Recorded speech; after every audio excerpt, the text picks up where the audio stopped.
So over here you can see that I am in the home page of Google Photos, and let's say what I want to do now is go ahead and upload out photos that I have on my computer.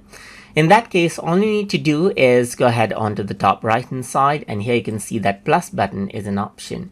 So here you can simply go ahead and then import out photos. So once you go ahead and do that, you can see that it opens up the Explorer window.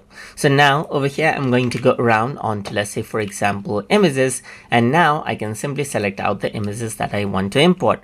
I'm going to go around, select the first image and hold shift and select all right here, and then simply click on open. And once you do that, you can see that it says it is backing up all of those 35 photos right here. So you can see that it is loading out.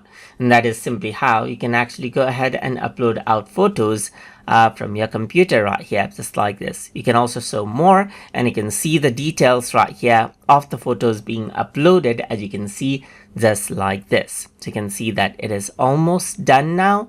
And then once it's done, what happens is that you will be able to see the photos right here in your gallery. So you can see that it is all here, and now you can see that it actually arranges out the photos according to the dates as well, and the photos has now been uploaded over here, and you can go ahead and click to view all of them over here, just like this as well. And this is how you can upload out photos from your computer inside of Google Photos. So hope you guys learned something as always, and as always, please like, comment, share and subscribe.